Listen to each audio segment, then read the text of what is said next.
Everyone's talking about this joke.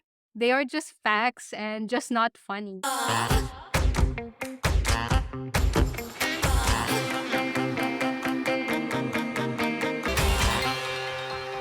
Hey there, Zesties! You're tuning in to the Gleeful Talkshow, where we share zesty stories to cultivate the happiness and hero within and out. On the show, we talk about personal experiences, development, society, and culture. So, if these are the topics that you're interested in, then please keep on listening. Happy New Year, Zesties! I hope you had a wonderful Christmas celebration if you were celebrating, and of course, I wish you a very wonderful 2024. It's just been 2 weeks from the start of the year. However, there have been a lot of explosive and literally explosive things that happened around the world at the start of 2024. My heart goes out to the people in Japan who have suffered the loss of the devastating earthquake. I really pray that everyone affected will be in a better place now. And of course, the trauma around that they have experienced. I hope eventually they will feel better. I think there are a lot of websites to donate to. I think one of the YouTubers that I follow abroad in Japan, he had shared some links on one of his videos if you want to donate. But I heard also that it might be difficult to donate from overseas just because of some Japanese banking system. So not too sure about that, but ultimately, of course, we pray for Japan's healing. And there were other also, explosive events that happened during the first 2 weeks of the year. And that was also the plane crash of Japan Airlines. They crashed with the Coast Guard, a smaller plane who is about to give aid to the ones affected by the earthquake. But apparently, they found out that the Coast Guard wasn't cleared to fly on that runway. So hopefully they will be able to know what really transpired and have clear whether, at least that will be a learning experience for them. And unfortunately, it has cost the lives of, I think, 4 out of 5 Coast Guards on that smaller plane. But miraculously and thankfully, that the crew of Japan Airlines and the passengers as well did a really good job in evacuating the airplane. There was another similar issue of airplane in the US. One of the Alaska Airlines airplane, one of the door plugs, in a sense, kind of got ripped out mid-flight, around like few minutes after takeoff, which is utterly horrifying if you were a passenger out in that plane. And at the moment, they are investigating a lot of the Boeing 737 MAX 9s at the moment. And I've read in a lot of news that Boeing as a company is kind of struggling with their quality checks, unfortunately. But I hope this is a wake up call to the company, to put safety first, human lives and the passengers, and not to put the profits first. So that's a bit a roundup of the last 2 weeks, Zesties. And I know I'm not opening the new episode this year with on a happy note. However, let's just try to laugh it out in a sense. We just gotta laugh it out because we can't do anything. I mean, we can do something, but not take things seriously. And that goes to our topic today, which is the Golden Globes. So the Golden Globes has been making its headlines this year, but not in a good way. And I have thoughts about it. So in a few moments, Zesties, we will talk about the cringe moments of the night, why Taylor Swift was not happy about a joke, not entirely throwing shade at her, and why Robert Downey Jr., one of the actors in Oppenheimer, was defending Barbie, and more, so stay tuned. So, Zesties, first off, let's talk about the cringe moments. Yes, indeed. So, this year's awards night was hosted by Jokoy, a Filipino American comedian, a stand up comedian, who has apparently have taken on the gig just 10 days before the event. So Zesties, I want to ask you if you would have given such a tough gig with a few days to prepare, would you take it? Please let me know in the comments down below. I have to say though that this is for the bold, all right? But here's a few snippets of the host's opening monologue. Welcome to the 81st Annual Golden Globes. I'm your host, Joe Coy. Look, I'm just taking this all in. Let me look around. I'm taking this all in. I'm so excited to be here. This is a dream come true, not just for me, but for everybody in here. We all dreamt of this moment. And look at this. Look at this room. Look around. I mean, like look around. Look, Kevin Costner's here. Kevin Costner's never here. Kevin's like in a mountain with a cow or something, but today he's here. Don Cheadle's here. I'm just looking around. Just everybody's here. Like, this is a good night. And I got the best seat in the house. When I was a kid growing up, I used to watch this show, and I would stay up late with my family, just trying to guess who would win. And every time my mom would say, "It's Meryl Streep, stupid." Who else is going to win? She wins every time. And she was right. You do. You win all the time. Although I've just, let you hear the snippet of the first opening monologue on audio, but I don't know if you can even hear or hear it, the awkwardness around the room. And I think when I first saw this, I didn't really, I thought only to myself that this was like cringy or awkward. Just because I know Jokoy's background as he is Filipino American, talking most of his jokes or all of his jokes actually are about, the Filipino accent, how Filipinos are, etc. So I just feel that he was not up for it, just even at that moment, because I'm not saying that because he's Filipino, etc., he's not cut out for the globes. It's not about that, but it's more about his background in stand up, where most of his jokes and roasting is mainly about Asians and about Filipinos, especially the accent and how we behave. Seeing him try to roast even like Kevin Costner there, Meryl Streep, even though it was just a light one, it's just a bit awkward. He is not in his element, I have to say. There was a point that the camera panned to Reese Witherspoon, and I feel like because when he said, "Welcome, I'm Joe Coy," and I don't think everyone knows him. And I think that in a room like this, I feel like the host would need to be equally, I guess, rich.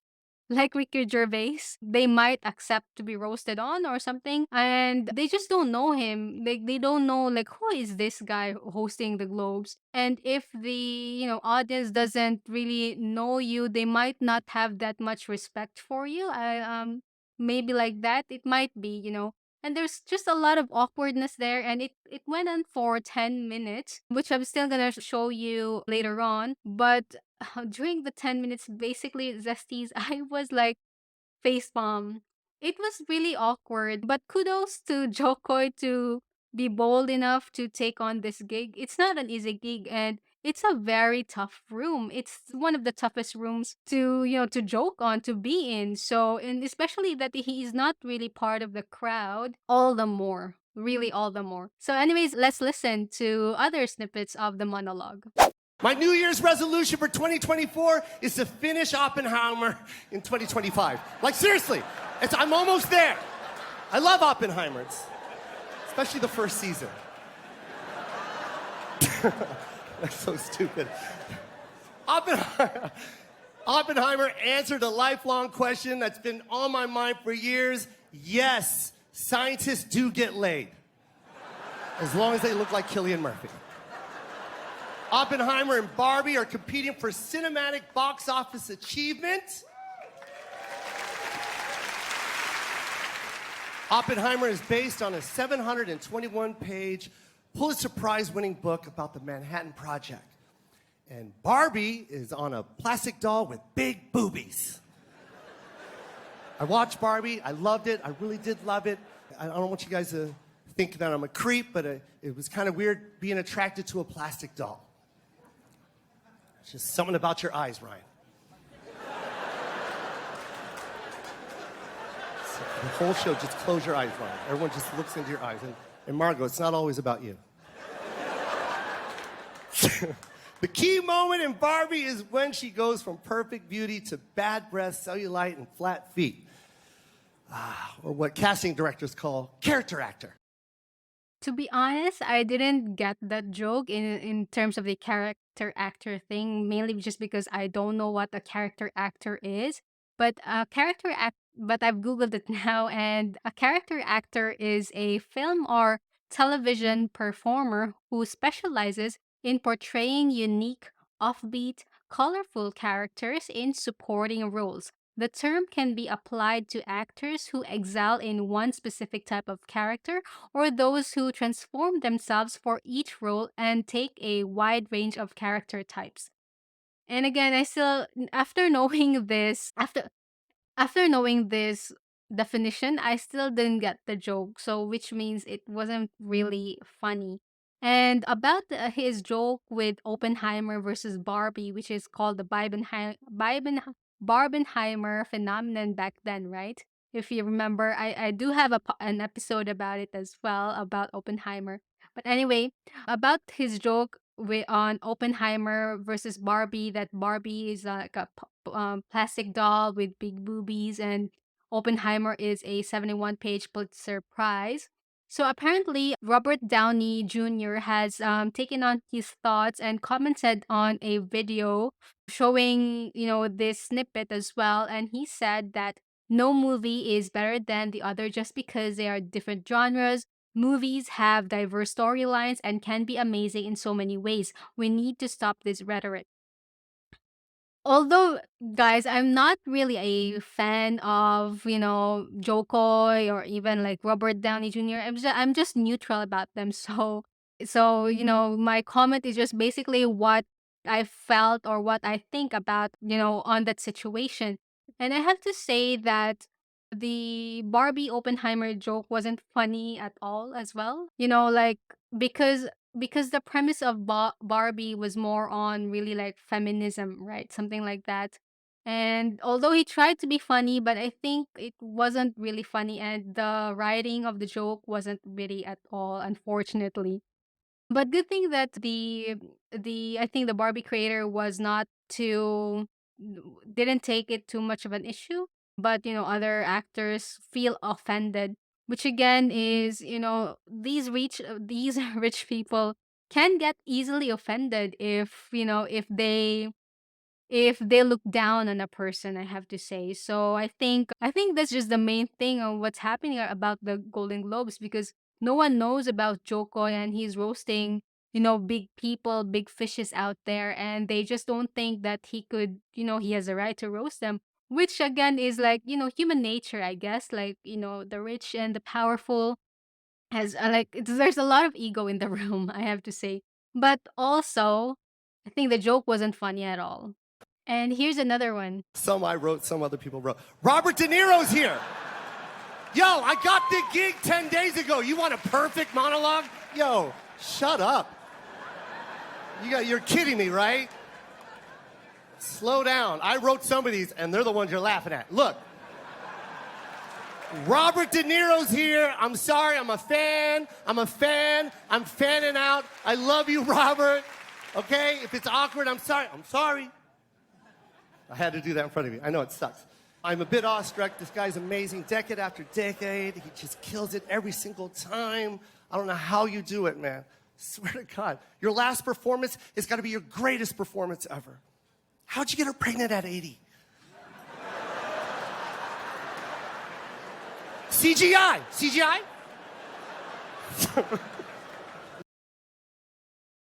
So yeah, you heard it, that he mentioned that he got the gig ago 10 th- so there you have it. He mentioned that he got the gig 10 days ago, and if they want a perfect monologue, then they should shut up. So it's again not funny. Oh my god. It's so cringeworthy. Yeah, it's really not funny. And again, I mean, it's easy for me to say because I'm not up there, but again, it's just facts. Like, it's just not funny. And one of the things I think also that why his performance bombed, not to say that they could have been funnier.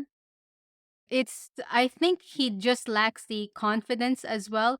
And of course, that boils down to he's really not really, part of the crowd. Like, he's just though he is somebody, but he is not as famous as these people. So I think, there's still a bit of intimidation there on his part. And what I just didn't like is he did mention that some of the some of the some of the things here he wrote and some he didn't, and they are laughing at the ones that he wrote, which is a shade on the other writers who wrote the joke for him, which is quite uncalled for and unprofessional, I had to say. I don't have really strong emotions about the other jokes because, I just think it's not funny, and that's just that. But dissing the other writers in front of thousands of people and famous people is just not professional to me. So, and it's really I don't have anything else to say. Actually, it's just not funny. And he talked about the Robert De Niro being pregnant at 80. And again, I didn't know about this news. And when I first heard the joke, I didn't get it. But apparently, Robert De Niro and his girlfriend, which is way younger, they is pregnant or just had a child. And then that's why he was saying that CGI who did the thing to the girlfriend. I think he could have wrote that, or the joke could have been better if you want to roast it. Yeah, I think just the type of the jokes or the lines were not at all funny. So I think that's just that.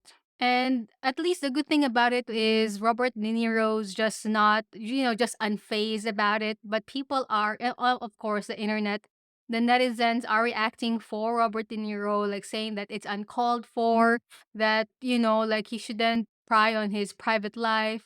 But, these are comedians. They pry on your private life and mock at you. That's just their job. And people were offended for Robert De Niro. I mean, I think just the thing with the lines that Joe Coy threw during this night, they're more facts and not really not really a joke. So I guess maybe that's just that spewing facts and not really more on the joke side. And just people get offended, most of the time just because of who delivered it. I feel. Succession has 9 nominations. And I just want to, wow, that's it? But you got more?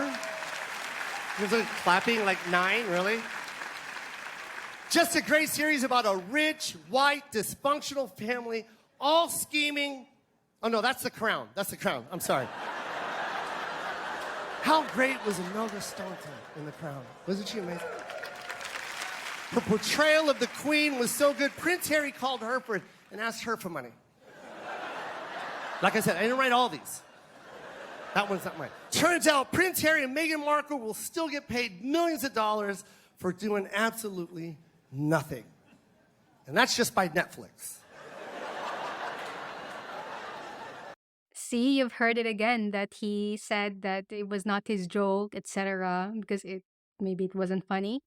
Yeah, and about the Prince Harry, Meghan, and about the Netflix documentary. So on the video, the camera panned to the Netflix CEO, and he was quite a good sport. I really appreciate those people who are a good sport in these kinds of situations. And of course, there are jokes that are below the belt, but overall, I think that Joko's jokes are, not even offensive to the least. They are just facts and just not funny.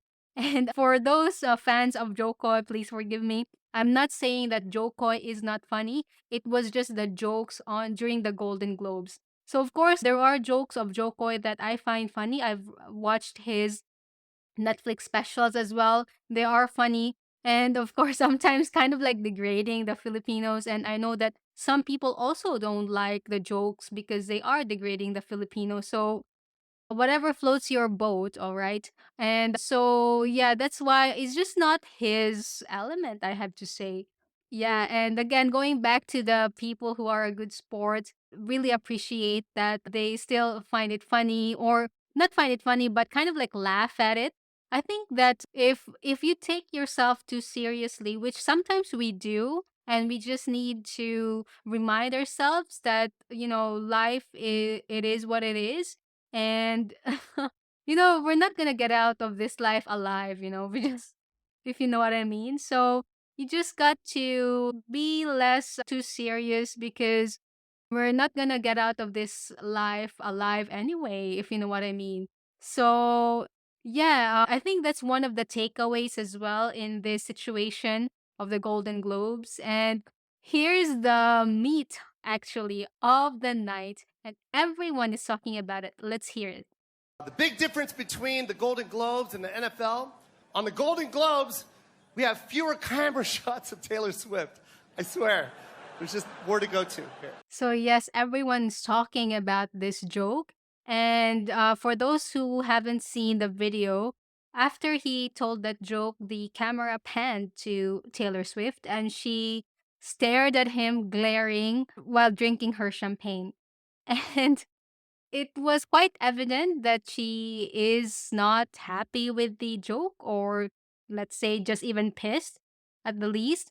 And when when I heard about the joke, of course, because I wasn't watching NFL and I'm also not a Swiftie, so I'm just very neutral about it. So it's like, okay, but it kind of makes sense because yeah, Taylor Swift is the biggest star right now. Therefore, don't mess with Taylor Swift, as they say, because she's the biggest star right now. So don't ever mess with Taylor Swift because you will have it coming. The fans will just go at you. And of course, wherever she goes, she gets all these camera shots, right? But apparently, she is dating a football star. And recently on the games, she went there to support him. And she got a lot of the camera shots rather than almost like the game, right? And I only know about that information after, researching about what is the joke about.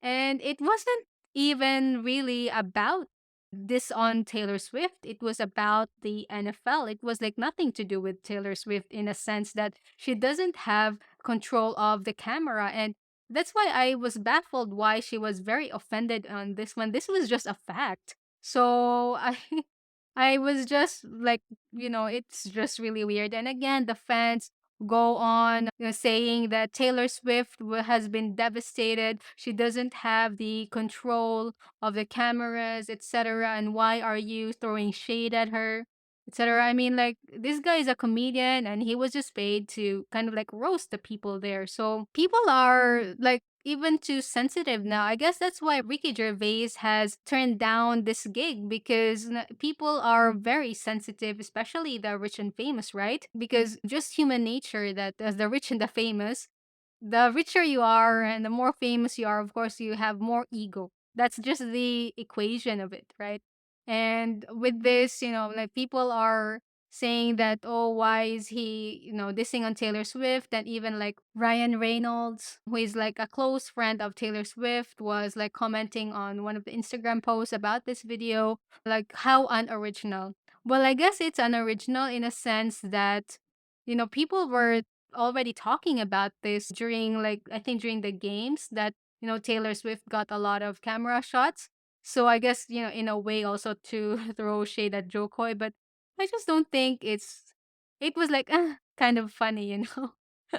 It's not like ha ha ha ha funny, but and again it's not offensive at all. And speaking of offensive, let's listen to this clip. By the way, Killers of the Flower Moon is so great. Killers of the Flower Moon, the cast is here. Robert De Niro, Leonardo DiCaprio, Lily Gladstone. You guys crushed it. Crushed it. The one thing I learned about that movie is that white people stole everything. You guys stole everything. Not like 97%. You guys stole 100% of everything. You took the land, you took the oil, you took the premise of the movie. What, that was your premise? That's hilarious, I don't care. It's just that the room is really white. The room's like, yeah, we did take it. So I haven't watched the Killers of the Flower Moon, but this got me really intrigued. So I've searched on what is the premise of this movie. So according to Wikipedia, Killers of the Flower Moon is a 2023 American epic Western crime drama film directed and produced by Martin Scorsese, who co wrote the script with Eric Roth based on the 2017 nonfiction book by David Grant. Set in the 1920s Oklahoma, it focuses on a series of murders of Osage members and relations in the Osage Nation after oil was discovered on tribal land. The tribal members had retained mineral rights on their reservation, but a corrupt local boss sought to steal the tribal members' wealth. Well, you had me at murders. Zesties, I really love a murder mystery type of thing, books, shows, films, etc. So you had me at murders here. So I'm very curious about this movie, and apparently it garnered 93% on Rotten Tomatoes. So well done. And yes, back to the whatever was offensive in here. The Golden Globes is predominantly, Caucasian, white people, as they say, and it looks like, his dig on white people stole everything, that kind of joke. And I think it just works maybe when he is doing it as a stand-up comic, but might not really work again in this room. So, well, while people were laughing about it based on the video, I've seen comments that, Joko is racist, blah, blah, blah. I mean, really, like, again, this is just facts, I guess. That was what the movie was about, right? They stole it. And I think one of the comments about the film as well is it's predominantly white too, but it was about like also like indigenous peoples, right? But they didn't able maybe we were not able to cast one. Well, they don't need to cast an original like Osage members or something, but I guess, with all this woke thing that about diversity. And again, I'm all for diversity, but that's another topic, Zesties. So, yes, Zesties, there you have it, the tea during the Golden Globes. And I want to know what you think about the show. What do you think about Joe Coy's jokes and the celebrities' reaction? Please let me know on the comments down below. And I wanted to sum it up by saying that, we don't have to take ourselves too seriously. We shouldn't take a gig that's 10 days before or not well prepared for it. And ego is the enemy. Yeah, it's a book. I know it's a book by Ryan Holiday. And so those are the three main takeaways here today, Zesties. I hope that you've kind of enjoyed this style of episode. Let me know on the comments down below. And of course, thank you so much for tuning in to the episode. And for our longtime Zesties, thank you so much. I hope to see you next week. And if you'd like this episode, please share to your friends, family, enemies, and on your social medias. That would be, that would help the show a lot. And yes, I still have an episode about my trip. It's just being down the pipeline just because of the most recent events. And I don't know if you guys would be interested on me commenting about the Singles Inferno season 3 on Netflix. Please let me know on the comments down below, and I'm hoping to see you next week.